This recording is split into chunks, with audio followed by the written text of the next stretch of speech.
दोस्तों आज मुझे एक कोड मिला जो कि स्पॉट कैलकुलेटर है एक तरीके का, जो कि प्राइस आपके होते हैं स्टॉक्स के मार्केट में जो ऊपर नीचे होते रहते हैं उनके प्राइस को, उनके डेल्टा को, क्या वेरिएशन है, वो सारी चीजें कैलकुलेट करने के लिए एक कोड मुझे ऑनलाइन मिला और उस कोड में थोड़ा सा रिफाइनमेंट मैंने किया और रिफाइनमेंट करने के बाद जो है मैंने इसको अपने लायक बनाया और ये कोड बेसिकली अब मैं टाइप स्क्रिप्ट में कन्वर्ट कर चुका हूँ। टाइप स्क्रिप्ट बेसिकली आपका जो है टाइप स्क्रिप्ट एक लैंग्वेज होती है, जावा स्क्रिप्ट की तरह ही होती है। बेसिकली जावा स्क्रिप्ट का ये सुपरसेट होती है, तो उसी में ये कोड मैंने लिखा है। और ये कोड मुझे जो मिला था वो बेसिकली मुझे मिला था ऑनलाइन, ये जो आपकी लाइब्रेरी है npm। सो अगर आप सर्च मारेंगे कहीं पर भी स्पॉट कैलकुलेटर की स्पॉट कैलकुलेटर प्राइस कैलकुलेटर के लिए, तो आपको ये मिल जाना चाहिए। ठीक है, तो ये आपके पास अगर कोड मिल जाता है तो मैं उसका लिंक भी आपके कमेंट सेक्शन में मैं डाल दूंगा कि मैंने कहाँ से ये कोड उठाया था और उसके बाद इसमें मैंने कुछ मॉडिफिकेशंस किए। ठीक है, तो जब मैंने इसको यूज करना शुरू किया तो जावा स्क्रिप्ट की जो लाइब्रेरी होती है गॉसियन, एक तो ये चाहिए होती है इसको, और इसके अलावा इसको जो है नोड रन टाइम एनवायरनमेंट चाहिए होता है। तो आप अब इस कोड को, जो ये पूरा का पूरा कोड है, ये मैं आपको कमेंट सेक्शन में प्रोवाइड कर दूंगा, लेकिन इसको चलाने के लिए आपको क्या क्या चाहिए वो सारी बातें मैं एक एक करके आपको बताता हूँ। ठीक है, तो ध्यान से देखिएगा वीडियो और उसके बाद आप अपने सिस्टम पर इन चीजों को सेट कर सकते हैं। तो सबसे पहले आपको जो चीज चाहिए होती है ना, उसे कहते हैं Node.js। Node.js एक सॉफ्टवेयर होता है, मैंने इसको इंस्टॉल करके रखा था पहले से अपने पास। अगर आप ऑनलाइन सर्च मारेंगे तो आपको मिल जाएगा ये, और मेरे पास ये पहले से था। If I can show you, ये रहा नोड, इस तरह से कुछ दिखेगा इसका इंस्टॉलर। और अगर आप इंटरनेट पे सर्च मारते हैं तो आपको यहाँ पर गूगल करते हैं हम जरा, यहाँ पर अगर आप सर्च मारेंगे Node.js installer, so you can find out Node.js का इंस्टॉलर यहाँ से आप मिल सकता है आपको। यहाँ पे आप जा सकते हैं, डाउनलोड कर सकते हैं इंस्टॉलर को पैकेज मैनेजर के थ्रू। ठीक है, या फिर आप Node.js इंस्टॉलर फॉर विंडोज 10 ऐसे करके आप सर्च मारें तो ज्यादा अच्छा रहेगा। ठीक है, तो यहाँ पर आपको मिल जाएगा ये गुरु 99 या वट एवर, जहां से भी आपको वैलिड सोर्स लगता है वहां से आप इसको डाउनलोड कर सकते हैं। ठीक है, आप यहाँ पर जाएंगे और आपको इस तरीके से दिखेगा। आप अपने सिस्टम की कॉन्फ़िगरेशन देख सकते हैं कि आपके सिस्टम की कॉन्फ़िगरेशन क्या है, 32 बिट है, 64 बिट है, आपका विंडोज है या मैक है, जो भी है आपके उसके करस्पॉन्डिंग जो भी बाइनरी है आप उसको डाउनलोड कर सकते हैं। ठीक है, 64 बिट की जैसे है तो आपने इसको डाउनलोड करना शुरू किया तो आप ये देख सकते हैं कि 64 बिट का मेरे पास डाउनलोड हो गया। और एक बार अगर आप इसे डाउनलोड कर लें तो डाउनलोड करने के बाद आप इसको इंस्टॉल करेंगे। इंस्टॉल करना आप जानते हैं, डबल क्लिक करेंगे और ये आपका इंस्टॉलर जो है रन होने लगेगा। और इसको इंस्टॉल करने के बाद आप क्या करिए, आपके सिस्टम में आपको इसको टेस्ट करना पड़ेगा कि आपका नोड सही से इंस्टॉल हुआ है या नहीं। तो उसके लिए आप देख सकते हैं विंडोज पावर सेल। तो आप विंडोज पावर सेल पे जाएंगे और मैं ये सजेस्ट करूंगा कि पावर सेल आप अपने सिस्टम पे हमेशा एडमिनिस्ट्रेटिव मोड में खोलें। ठीक है, आप एडमिनिस्ट्रेटर अपने सिस्टम के होते हैं, लेकिन फिर भी आप इसको जो है for the safer side administrative mode में खोलें, जिसका नाम है Windows PowerShell. Right click करें, रन एज एडमिनिस्ट्रेटर करें और आपके सामने ये आ जाएगा। ओके, जब आपके सामने ये आ जाएगा तो आप क्या कर सकते हैं, आप यहाँ पर नोड चला करके देख सकते हैं, नोड हाइफन वर्जन, ये कमांड अगर आप चलाते हैं तो आपको पता चल जाएगा कि कौन सा वर्जन नोड का इंस्टॉल हुआ है। ठीक है, ये मेरे पास ये नोड का वर्जन है 12.14.1। सो अगर आप नोड अभी इंस्टॉल करते हैं तो आपको हो सकता है कि हायर वर्जन मिले, 16th वर्जन तक ही आ चुका है तो हो सकता है कि आपको 16th वर्जन मिले। लेकिन ये कमांड चलाने के बाद कुछ ऐसा आना चाहिए। अगर ऐसा नहीं आता या कोई एरर आती है तो इसका मतलब है कि आपका नोड सही से इंस्टॉल नहीं हुआ है। ठीक है, तो यहाँ पर आपका नोड जो है वो ठीक से इंस्टॉल हो गया है, ये प्रूफ है अगर आप इसको इंस्टॉल कर पाते हैं और ये कमांड चला पाते हैं। तो पहली चीज तो हो गई नोड, और दूसरी चीज हो गई आपकी नोड। आपको समझ में आ गया कि Node.js आपको इंस्टॉल करना है। और अब दूसरी चीज जो आपको इंस्टॉल करनी है वो होती है आपकी टाइप स्क्रिप्ट। यानी पहली चीज आपने Node.js इंस्टॉल की और उसके बाद आपको टाइप स्क्रिप्ट इंस्टॉल करनी है। ठीक है, तो मैंने क्या किया कि मैंने एक प्राइस कैलकुलेटर के नाम से मेरे पास एक प्रोजेक्ट्स नाम का एक फोल्डर था, वहां पे मैंने प्राइस कैलकुलेटर के नाम से एक फोल्डर बनाया। ठीक है, अभी इस फोल्डर में क्या है आप ये बिल्कुल ध्यान मत दीजिए, ये सारी चीजें आपको पता लग जाएंगी। मैं अभी आपको बता दूंगा कि ये क्या है। इसमें एक फालतू फाइल है, मैं इसे हटा देता हूँ। ये फाइलें कैसे बनेंगी, क्या बनेंगी, इसकी आप चिंता मत कीजिए, अभी आप देखेंगे, अभी आपको समझ में आ जाएगा। तो इस पाथ पे जा करके आप अपना विंडोज पावर सेल ओपन कीजिए, या विंडोज पावर सेल ओपन करके आप इस पाथ पर नेविगेट कर जाइए, विकास प्रोजेक्ट्स एंड प्राइस कैलकुलेटर। आपके अपने सिस्टम पे जो भी पाथ हो, आप उस पाथ पे जा करके जो है एक कमांड आपको चलानी होगी, जिसका नाम है सॉरी यहाँ npm, एक तो आप ये चलाइए npm install, sorry npm install TypeScript,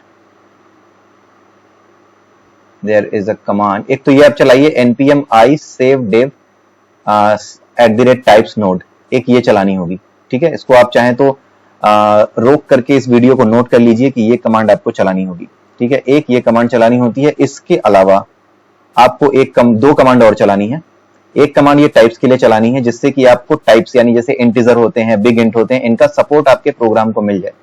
उसके बाद जो चीज आपको चलानी है, जो कमांड आपको चलाना है, दैट इज आपको टाइपस्क्रिप्ट इंस्टॉल करना है। तो टाइपस्क्रिप्ट इंस्टॉल करने के लिए भी आपको जो कमांड चलानी होती है वो कुछ ऐसी ही होती है। हम देख लेते हैं कि टाइपस्क्रिप्ट चलाने के लिए कौन सी कमांड चाहिए होती है, एक बार देख लेते हैं। इंस्टॉल टाइपस्क्रिप्ट npm, सो आपको जो है टाइपस्क्रिप्ट npm ये कमांड चलानी होगी, और ये कमांड आपको मिल जाएगी, आप सर्च करेंगे तो ये कमांड है npm TypeScript, npm install -g TypeScript, ठीक है। आप ये यहां पर इस तरीके से चला सकते हैं। पहली कमांड तो आपने ये चला दी, ठीक है, ये मैंने चला दी, ये पहले मैं चला चुका था, कोई प्रॉब्लम नहीं है, ये चल जाएगी, कोई प्रॉब्लम आती नहीं है इससे, ठीक है। यहाँ पर जो आपको प्रॉब्लम दिख रही है वो पहले से ही ऑलरेडी इन यूज है, इसलिए आपको दिख रही है। अदरवाइज आप पहली बार चलाएंगे तो इसमें कोई प्रॉब्लम नहीं आएगी। दूसरा है आपका टाइपस्क्रिप्ट, तो आप टाइपस्क्रिप्ट की ये कमांड चला दीजिए। आप चाहें तो रोक करके टाइपस्क्रिप्ट की इस कमांड को भी देख सकते हैं, npm install -g टाइपस्क्रिप्ट। आप ये टाइपस्क्रिप्ट भी इंस्टॉल कर सकते हैं। जैसे ही इंस्टॉल होगी आपके सामने ये मैसेज आ जाएगा प्लस टाइपस्क्रिप्ट 463। इसका मतलब है कि मेरे पास टाइपस्क्रिप्ट का ये वर्जन इंस्टॉल हो गया है। ये वो चीजें हैं जो आपको अपने प्रोग्राम को, जो मैंने कोड आपको अभी दिखाया, उसको चलाने के लिए जरूरी है। तो npm install -g टाइपस्क्रिप्ट ये आपने चलाई तो टाइपस्क्रिप्ट आ गई। तो दो तीन चीजें जो चाहिए थी वो आ गई हैं। पहली चीज तो आपको नोड चाहिए था, दूसरा आपको चाहिए था टाइप, और तीसरा आपको चाहिए था टाइपस्क्रिप्ट। अब आपका ये जो एप्लीकेशन है, ये जो एप्लीकेशन मैं रन करा रहा हूं ना, ये मैं रन करा रहा हूं विजुअल स्टूडियो कोड पे। ये है विजुअल स्टूडियो कोड, मैं आपको इसकी भी लोकेशन बता देता हूं। ये भी आपको इंस्टॉल करना होगा, ठीक है, ये आप इंस्टॉल कर सकते हैं अपने यहाँ। तो इसको इंस्टॉल करने के लिए आपको visual studio code download free, ठीक है। आप इसको फ्री में जो डाउनलोड मिलता है वो आप सबसे पहले ऊपर के विंडो में देख सकते हैं, सबसे पहली सर्च में ही आ गया विजुअल स्टूडियो कोड। तो विंडोज के लिए आप इसको सीधे डाउनलोड कर लीजिए, 64 बिट के लिए या जितने भी बिट का आपका ऑपरेटिंग सिस्टम है उसके लिए आप इसको डाउनलोड कर लीजिए। तो आप जैसे इसको इंस्टॉल डाउनलोड करेंगे तो आपके सामने, जैसे आपके सामने ये आ रहा है visual studio code user setup, so ये मेरे पास आ गया। तो ये चीजें आप कर सकते हैं, और इसके बाद जैसे ही आप इसको इंस्टॉल करेंगे ना, तो आपको ये विजुअल स्टूडियो कोड दिखने लगेगा, ये विजुअल स्टूडियो कोड, और आप इसको लॉन्च करेंगे तो वैसा ही लॉन्च होगा जैसा कि मैंने आपको अभी दिखाया है, जिसमें मैं अभी प्रोग्राम लिख रहा हूं, ऐसा दिखेगा। यहाँ पे आपको ये फाइल यहाँ पे दिख रही है। ये जो फाइल मैंने ओपन की है वो ये वाली फाइल है, जो यहाँ पर रखी है, price delta stock .ts file है। इस फाइल को मैंने ओपन किया है यहाँ पे, इसलिए ये फाइल यहाँ दिख रही है, ठीक है। तो ये फाइल आपको यहाँ पे ओपन करनी है। आप कुछ नहीं करोगे, आप इसको ओपन करने से पहले भी आपको दो काम और करने हैं। एक तो आपको ये जो कैलकुलेटर है ना, जो ये प्रोग्राम लिखा हुआ है, इसमें आपको चाहिए गॉसियन, ये जो गॉसियन लाइब्रेरी है इसकी जरूरत पड़ेगी, ठीक है। तो इस गॉसियन लाइब्रेरी की जरूरत पड़ती है, इसलिए आपको क्या करना होगा कि गॉसियन आपको एक बार इंस्टॉल करना पड़ेगा, ठीक है। तो उसको इंस्टॉल करने के लिए आपको एक कमांड और चलानी है, npm i gaussian, ठीक है। ये आपको दिख रहा है npm i gaussian, ये आपको दोबारा चलाना पड़ेगा। दोबारा क्या, पहली बार आप चलाओगे, मैं तो दोबारा चला रहा हूं, ठीक है। इसको आपको चलाना होगा npm i gaussian, और ये जैसे ही चलाएंगे तो गॉसियन जो लाइब्रेरी है वो मेरे पास आ जाएगी। आप ये देखिए, ये आ गई। तो ये कमांड आपको चलाने होंगे। आप वीडियो रोक करके इस npm i gaussian कमांड को और इसके पहले जितनी भी कमांड्स हैं जो मैंने आपको बताई हैं उन सबको नोट कर सकते हैं, उन सभी की आपको जरूरत पड़ेगी, ठीक है। तो इतनी चीजें करने के बाद अब आप क्या कर सकते हैं कि आप अपने इस एप्लीकेशन को ओपन कर सकते हैं। यहाँ पे आपने इसको ओपन कर लिया, प्राइस डेल्टा स्टॉक .ts, इसको सेव किया। इसमें एक एरर दिख रही है, why it is showing so, cannot find required, do you need to install, ठीक है। टाइप्स नोड, ये मेरे ख्याल से सही से इंस्टॉल नहीं हुआ टाइप्स नोड, इसको मैं दोबारा इंस्टॉल कर लेता हूँ। टाइप्स नोड, लेट मी सी क्या चाहिए इसको, types/node, ओके। सो ये कमांड मैं दोबारा चला ले रहा हूँ क्योंकि ये फेल हो गई थी मेरे पास, तो लेट अस सी दोबारा चला करके, ठीक है। अभी आ गया। अब जैसे ही आ जाएगा वैसे ही एरर चली जाएगी। आप देखिए यहाँ से एरर चली गई। तो ये जितने भी कमांड मैंने आपको दिखाए हैं, एक कमांड ये है, एक कमांड ये है, एक कमांड ये है, ये तीनों आप किसी भी सीक्वेंस में चला सकते हैं, नो प्रॉब्लम। जैसे ही आप ये कमांड चलाएंगे तो आपके अपने प्राइस कैलकुलेटर फोल्डर में इतनी चीजें आपके सामने आ जाएंगी। पहली तो ये, दूसरी ये, तीसरी इन दो के अलावा कुछ नहीं आएगा। इन दो के अलावा तीसरी फाइल आपको बनानी होगी जिसमें ये कंटेंट लिखना होगा जो मैं आपको कमेंट सेक्शन में प्रोवाइड करूंगा। ठीक है, कमेंट सेक्शन में ये पूरा कोड आप लिखेंगे और लिखने के बाद इसको सेव करने के बाद इस फाइल को, ठीक है, आप इसको विजुअल स्टूडियो कोड में खोलेंगे, यहाँ पर कोड अपना अपडेट करेंगे, इसको सही करेंगे और इसके बाद आप इसको सेव करने के बाद क्या करेंगे, हम इसको सेव कर लेते हैं। सेव करने के बाद हम वापस यहाँ पर आएंगे, जो हमारा पावर सेल है, यहाँ पे क्लियर स्क्रीन करते हैं और यहाँ पर आकर के हम इसको चला करके देखते हैं कौन सा कमांड। ये कमांड आपको कंपाइल करने के लिए चलाना होता है। मैंने जो ये फाइल लिखी है ये टाइपस्क्रिप्ट फाइल है। आपको इस टाइपस्क्रिप्ट फाइल को कंपाइल करना है, तो आपको अगर इस टाइपस्क्रिप्ट फाइल को कंपाइल करना है तो आप लिखोगे TSC और उसके बाद अपनी टाइपस्क्रिप्ट फाइल का नाम price delta stock dot TS. ध्यान रखिएगा ये TS फाइल है, इस TS फाइल को आपको कंपाइल करना होगा। यानी जो कंटेंट मैं आपको दूंगा, जो प्रोग्राम मैं आपको दूंगा, वो प्रोग्राम आप .ts फाइल के फॉर्म में सेव करेंगे, किसी और फॉर्म में सेव मत करिएगा। .ts के नाम से सेव करिएगा अपने कोड को और उसके बाद जब आप इसको चला लेंगे, आप इस कमांड को चला लेंगे तो इसका मतलब है कि आपका ये कोड कंपाइल हो गया और एक नई फाइल जनरेट हो गई जिसका नाम है price delta stock dot JS। ये फाइल आपकी तब बनती है जब आपकी TS फाइल कंपाइल होती है। तो मैंने अभी उस फाइल को उड़ा दिया है ताकि मैं आपको दिखा सकूं कि ऐसा होता है। तो आप इसको TSC दोबारा चलाइए, दोबारा चलाने के बाद आपको दिखेगा कि क्या चीजें आपके सामने आती हैं। ये कंपाइल हो गया, कोई एरर नहीं आई। आप वापस जाकर के देखिए, आपको ये JS फाइल मिलेगी यहाँ पे, price delta stock dot JS। अब इसी JS फाइल को आपको क्या करना है, चलाना है। यही JS फाइल आपका प्रोग्राम है, ठीक है। अब मैं इस प्रोग्राम को चलाने जा रहा हूं। प्रोग्राम को चलाने के लिए आपको क्या करना होता है, ये कमांड चलानी होती है, नोड, और इसके बाद आप जो है, जो JS फाइल अभी जनरेट हुई है ना, ये JS फाइल, नोड से आप इस JS फाइल को चलाएंगे। आप TS फाइल को नहीं चलाएंगे नोड से आप इस JS फाइल को चलाएंगे जो कि बनी है आपके कंपाइलेशन के बाद। जब आपने TSC कमांड चलाया तो जो TS फाइल है वो JS फाइल में कन्वर्ट हो गई है। जब वो JS फाइल आपकी जनरेट हो जाती है तब आप नोड कमांड के थ्रू आप उस JS फाइल को एग्जीक्यूट करते हैं। आप JS फाइल को एग्जीक्यूट करने जा रहे हैं, तो जैसे ही आप एग्जीक्यूट करेंगे, ये इस प्रोग्राम में आपका कॉल ऑप्शन, प्रीमियम वैल्यू और जितनी भी चीजें हैं जो मैंने कोड में यहाँ पर कैलकुलेट करके हम लोगों ने यहाँ पे अपडेट की हैं, ये देखिए, ये पूरा का पूरा console.log के नाम से मैंने किया है, ये यहाँ पर आपको दिखने लगेगा, ठीक है।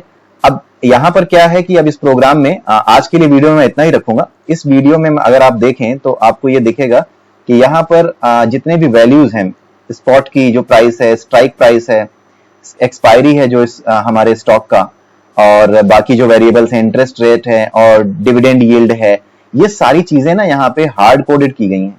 ये ना कहीं से प्रोवाइड नहीं की गई हैं, कहीं इनपुट आ नहीं रहा है। जरूरत ये है कि ये इनपुट हम यहाँ पे प्रोवाइड करें इस फंक्शन में, या फिर यूजर से मांगे, जैसे आप ये सारी चीजें प्रोवाइड करने लायक हों। तो इसके लिए हम क्या कर सकते हैं कि इस टाइप स्क्रिप्ट टूल को हम कमांड लाइन स्क्रिप्ट टूल में कन्वर्ट कर सकते हैं। यानी कमांड लाइन पे आप प्रोवाइड कर सकते हैं spot price, strike price, expiry और ये सारी चीजें, जितनी भी चीजें हैं ये कमांड लाइन से प्रोवाइड कर सकते हैं। यानी जैसे मैं यहाँ पे लिख रहा हूं node price delta stock dot JS, तो यहाँ पे मैं 2-3 चीजें बढ़ा दूंगा, जैसे कि स्पॉट प्राइस देनी है, अभी नहीं है, ये अभी नहीं है, स्पॉट हो गया, इसमें मैंने दे दिया सपोज 8400, फिर मैंने 8600 दे दिया, फिर जितने भी थे आर्गुमेंट वो देते चले गए, स्पेस दे करके आर्गुमेंट्स देने होते हैं। तो ये होता है कमांड लाइन आर्गुमेंट का टूल। तो ये जो कमांड लाइन आर्गुमेंट का टूल है ये अभी जो है कन्वर्ट नहीं हुआ है, अभी ये सिर्फ और सिर्फ price delta stock dot JS, ये सिंपल आपका एक हार्ड कोडेड वैल्यू के साथ एक आपको दिखाने के लिए कि ऐसा किया जा सकता है, ऐसी वैल्यूज जनरेट की जा सकती हैं। तो उसके लिए मैंने ये वीडियो आपके लिए बनाया है। अगले वीडियो में हम ये देखेंगे कि किस तरीके से इसको आप उसमें एक कमांड लाइन टूल में कन्वर्ट कर सकते हैं। जब आप इसको कमांड लाइन टूल में कन्वर्ट कर पाएंगे तो उसके बाद आप ये वैल्यूज यहाँ पे हार्ड कोडेड ना लेकर के, जैसे ये यहाँ पे पहले से आपने दे रखी है, भाई ये वैल्यूज हमेशा तो रहेंगी नहीं, किसी भी स्टॉक का प्राइस, स्पॉट प्राइस और स्ट्राइक प्राइस तो बदलता रहेगा, उसकी एक्सपायरी, भाई एक्सपायरी तो ऐसी चीज है रोज बदलेगी, हमेशा बदलेगी। तो ये सारी चीजें आप कमांड लाइन से एज ए यूजर प्रोवाइड कर सकें और उसके बाद आपका ये जो एप्लीकेशन है जो आपने बनाया है वो आपको सही से रिजल्ट दे सके, उसके अकॉर्डिंग डेल्टा कैलकुलेट करके वो सारी चीजें आप कर सकें, इसके लिए इसको हम कमांड लाइन में कन्वर्ट करेंगे।